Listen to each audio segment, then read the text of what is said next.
Olá, pessoal do canal do Professor Fábio Inácio. Estou aqui para comentar a prova mais comentada, criticada que eu já vi, que foi a prova de São Paulo, né? Fundação Getúlio Vargas, é uma banca consolidada, mas o que o pessoal tá reclamando, gente, nos grupos de WhatsApp não é brincadeira. Então a gente vai comentar ela bem divididinha, né? Para vocês falarem. Já li muita coisa que não tem sentido nos grupos, tá, gente? Então, assim, vai entrar com recurso, você tem que estar. Recurso é objetivo, tem que ser claro, né? As pessoas têm que ter isso em mente para qualquer prova. Então, você tem que apontar o erro.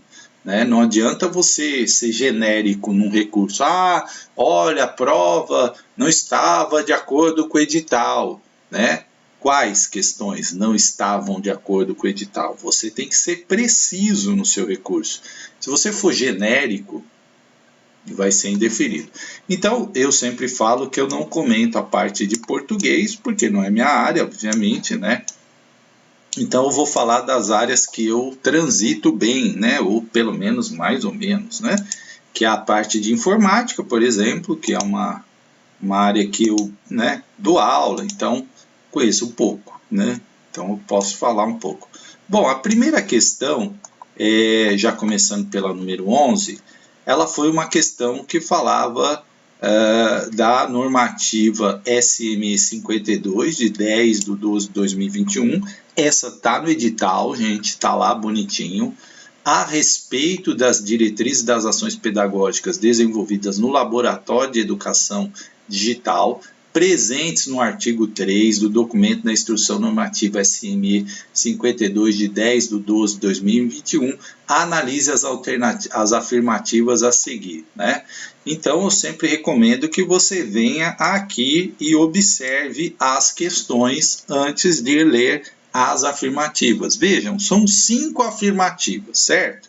5 afirmativas.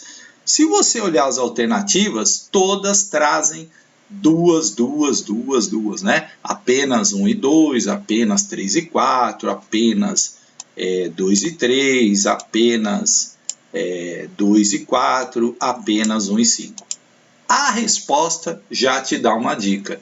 Tem pelo menos 3 erradas aí nesse meio, certo? Por quê? Todas as alternativas têm 2 corretas. Então, você já tem uma certeza nessa questão, que 3 afirmativas estão erradas. Então, você tem que ler buscando 3 erradas e 2 certas. Ó, isso já é uma baita informação para você, certo? Então, vamos lá. A tecnologia de informação e comunicação, TIC, a programação e o letramento digital são eixos de organização do trabalho pedagógico para a promoção do pensamento computacional em uma abordagem contracionista, né? O registro das práticas pedagógicas é um instrumento de acompanhamento dos estudantes na avaliação do seu processo de aprendizagem. A valorização dos saberes e do desenvolvimento das potencialidades dos estudantes tem como princípios apenas o protagonismo. E a criação de ambientes com computadores para atividades técnicas sem embasamento pedagógico. O espaço físico da unidade educacional como ambiente serve apenas para docentes criarem conteúdos ligados às tecnologias educacionais. Então, aí você vai me falar assim, professor, como é que eu vou lembrar do artigo 3 do documento da Instrução Normativa 52 de 10 de 12 de 2021? Você não precisa lembrar, né? É importante, claro, se você conseguiu ler o documento, ótimo, mas se você acompanha minhas aulas, você ia naquilo que eu falo, educação é ampla, sempre ampla, sempre. Palavras restritivas são problemáticas na legislação brasileira de educação. E aí, quando você pega o item 3 e diz assim, como princípio, apenas o protagonismo, limitou. Portanto, dentro daquela Dica que eu dei para vocês, o limite de apenas aqui a gente já elimina 3. Eliminando a 3, eu elimino a B, elimino a C e fico agora com 3 alternativas.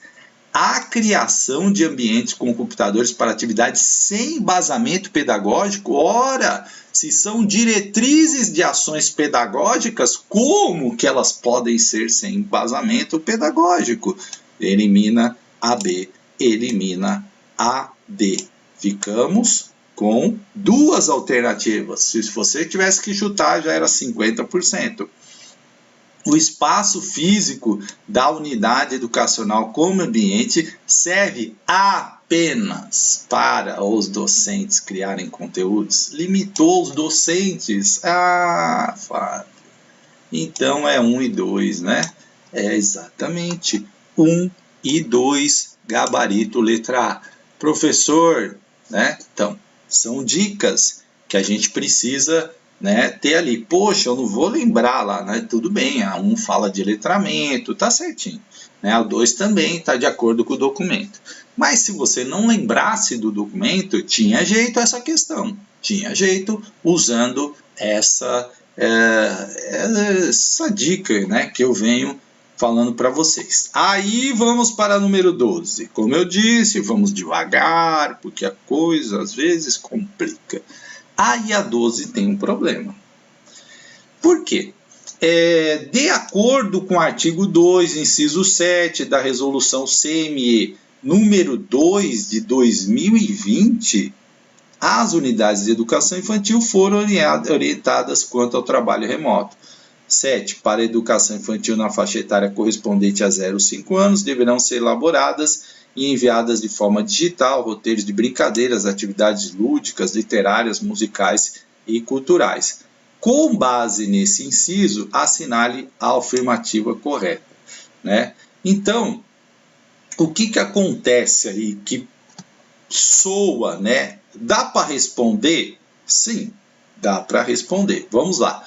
Os familiares ou responsáveis, após a aplicação das atividades sugeridas, deveriam realizar uma avaliação online como forma de monitoramento da Prefeitura de São Paulo. Primeiro, aí você vai naquela coisa, né? A avaliação online na educação infantil já seria um tanto esquisito isso, né? Mas tudo bem. Aí dentro daquele conceito de avaliação na educação infantil, que é no registro, no acompanhamento das atividades, sem objetivos de classificação, hierarquização, blá, blá, blá, blá, né? Tudo bem. A gente já eliminaria a, né? Mas vamos lá que tem problema aí. Os familiares e os responsáveis precisavam realizar as atividades com alunos e enviar relatórios das atividades para a rede municipal como forma de monitoramento pedagógico, né? Pedir relatório de monitoramento pedagógico para o pai é estranho, né? Mas vamos lá.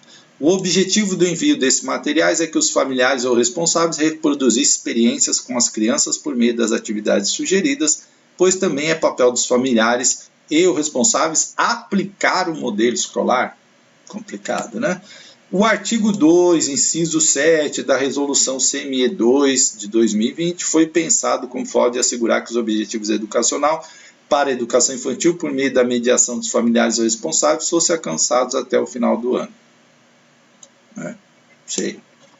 E a Prefeitura de São Paulo, com o objetivo de não haver distanciamento dos bebês e crianças das experiências vivenciadas no espaço educacional, enviou material trilhas de aprendizagem, divulgou links e sites com sugestões de atividades, vivências que podem ser feitas pelas crianças e os familiares no período pandêmico em que estivessem em casa. Este é o gabarito dado pela banca, né? Beleza, ok. Qual é o problema, Fábio? Não achei no edital, e aí pode ser que eu também, né? Mas eu dei um Ctrl F no edital, não achei resolução CME 2 de 2020. Tem recomendação de 2022, 2 de 2022, né? E aí, resolução é uma coisa, recomendação é outra coisa, né?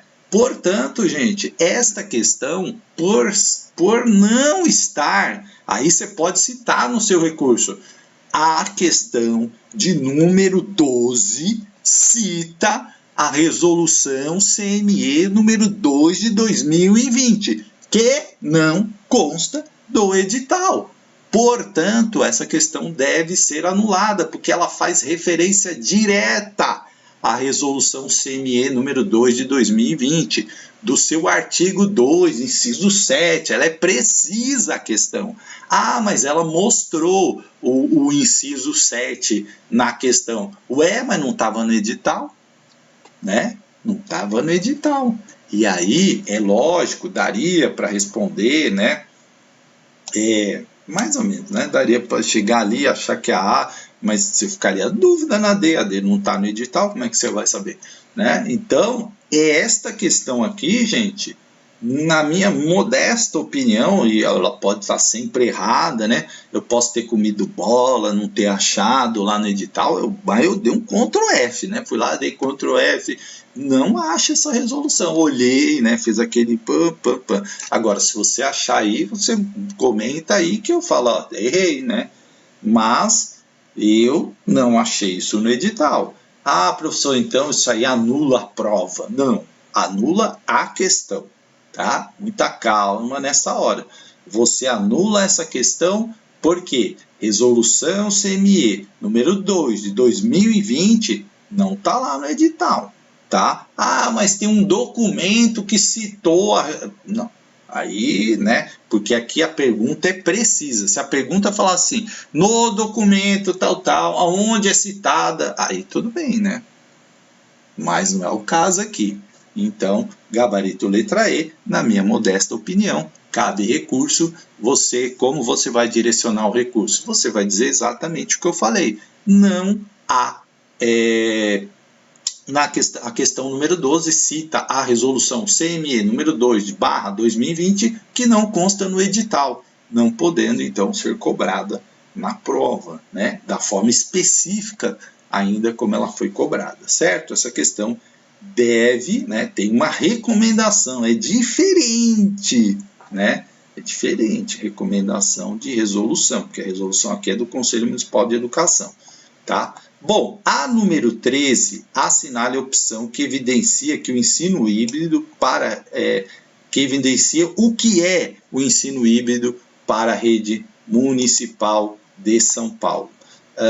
A metodologia ativa mediada exclusivamente pela tecnologia, metodologia que foi utilizada como alternativa emergencial para suprir o ensino presencial durante o período pandêmico, inclusive com autorização pelo Conselho Nacional de Educação, modalidade educacional que não busca assemelhar-se ao modo presencial, mas lança mão de diversos meios dispostos anteriormente ao remoto para atingir os objetivos educacionais, metodologia ativa de ensino que, entre outras possibilidades, mobiliza as atividades que conjugam o virtual e o presencial, sempre de forma complementar para atingir alguns objetivos de aprendizagem, e processo educacional planejado que não se parece com o presencial, que se utilizam de estratégicas diversas para organizar e promover tempos, momentos, espaços, interações e aprendizagem, né?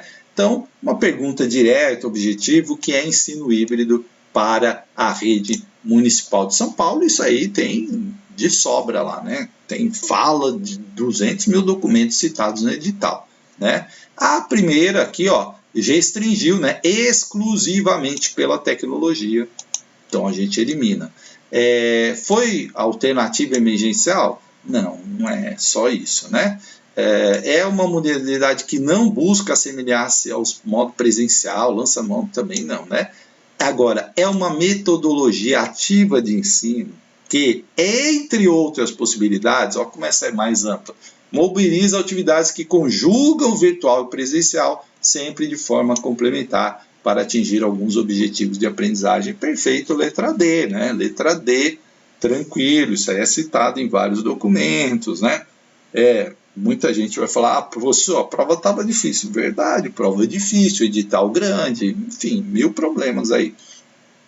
Problemas que eu digo de dificuldade, tá? De problema, por enquanto, eu vi na questão número 12, né? Essa sim. Vamos lá. Assinale a alternativa que apresenta a forma de ensino exigida para toda educação básica exceção a do médio, que pode, em situações emergenciais, ser suspensas, conforme o artigo 32, parágrafo 4º da LDB. LDB está no edital. Ponto, né? Então, assinale a forma de ensino exigida para toda educação básica, à exceção do ensino médio, que pode, em situações emergenciais, né? Foi bem claro aí, bem pontuado. Então, ensino fundamental, ensino presencial, ensino remoto, ensino híbrido, ensino básico, né? A forma de ensino exigida é o presencial, certo? E aí, em situações emergenciais, né? Porque o ensino médio também é presencial, ele pode ser suspensa, tá? Então, ensino presencial, certo? Número 14, também não vi problemas aqui. Número 15, segundo Christensen, né? Christensen. Ai, meu Deus. Horn e Staker, autores que dedicam a estudar inovação nas organizações educacionais, assinale a opção que indica os modelos que podem ser considerados como ensino híbrido, por somar características tanto da sala de aula tradicional quanto ao ensino online. Esse tem também no edital, né? Então, inclusive eu preparei aula para o curso, né? Que eu tenho umas parcerias aí, eu faço aulas para o Já Passei Educação, né? uns vídeos, né? Não tudo, né? Obviamente tem mais gente lá, né? Até porque não daria para fazer tudo, mas e eu acho que eu preparei essas aulas aí, se eu não me engano fui eu. Então, o que acontece, né? Conjuga, né? Modelo híbrido, mas também ali características da sala de aula tradicional, né? Então, modelo STEAM e laboratório rotacional, currículo flexível e educação democrática, laboratório rotacional e sala de aula invertida, educação democrática e sala de aula invertida, sala de aula invertida e educação democrática, né? Então, vamos lá. A resposta, obviamente, ela é letra C, tá? Laboratório rotacional e sala de aula invertida, né? Então, sala de aula invertida, aquele conceito que o aluno, né, vem para a aula já tendo estudado o conteúdo, então, na verdade, você faz ali um grande debate, enfim. Então, conjuga essas duas. O aluno pode se preparar em casa, assistir uma videoaula, né? Educação democrática, que não tem a ver, currículo flexível também, né? Modelo STEAM aqui também não.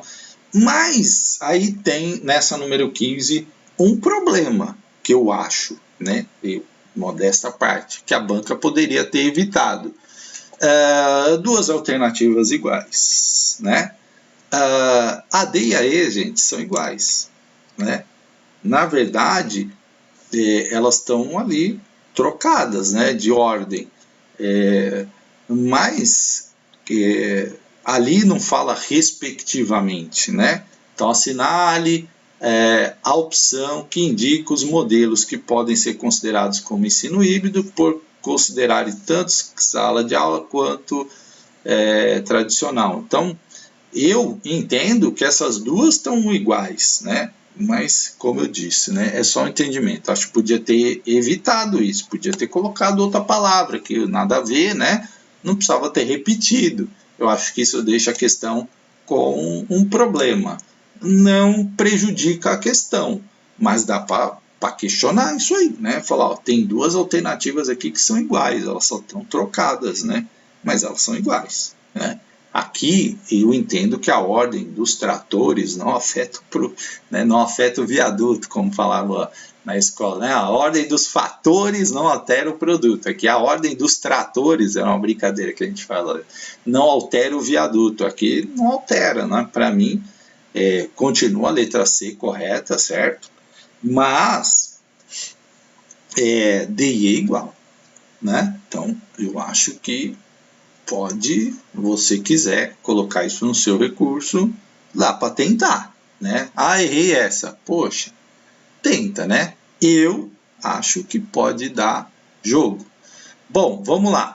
16. Segundo as diretrizes curriculares nacionais de educação básica, as propostas pedagógicas de educação infantil devem garantir que as crianças tenham oportunidade para manusear gravadores, projetores, computadores e outros recursos tecnológicos e midiáticos, sendo protagonistas nesse processo. De acordo com o fragmento acima, assinale a alternativa correta. Então, qual é a alternativa correta? A utilização de equipamentos tecnológicos na educação infantil é opcional, sendo recomendado apenas para atividades pedagógicas específicas. Veja, palavras restritivas, apenas. Tem um documento que está no edital que fala do uso da tecnologia na educação infantil. Então, só de ler o edital, a gente já, aqui não é, né? Não é opcional, certo?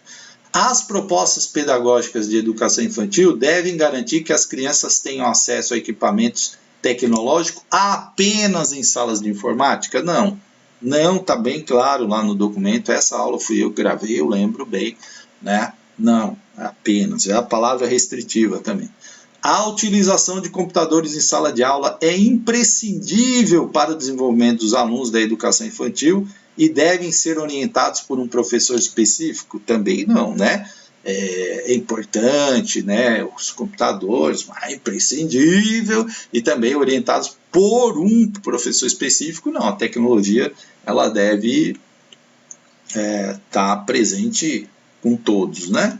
Bom, as escolas devem ter uma sala de informática para que os alunos da educação infantil tenham a possibilidade de conhecer recursos tecnológicos, independente do contexto pedagógico, tendo como... aqui, independente do contexto, você já largou aqui a alternativa, né? Contexto é sempre importante, e aí, tendo como protagonista o professor, não, né? Não deve ter. Você pode ter várias formas. Hoje tem tablet, tem celular, né? Não precisa ter uma sala de informática. Se tiver, ótimo também, mas não tem que ter. Não, né?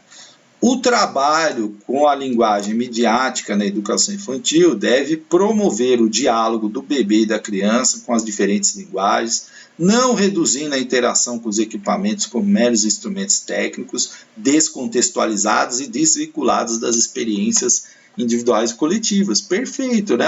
Não descontextualizar, importante aí, 16, perfeito, check, né? Passamos a régua. Tá, gente? Então, fiz essas questões, né? Aí depois eu vou fazer um outro vídeo para falar da legislação específica. Por que eu estou fazendo de partezinha em partezinha?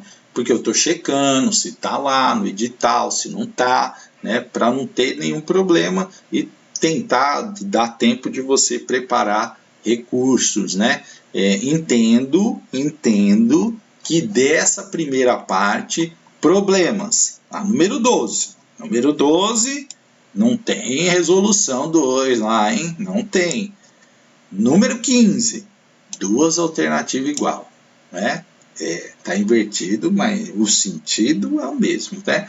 Mas a resposta aqui seria C, o que salva, em tese, a questão, né? A banca vai ter que tentar justificar aí, né? Mas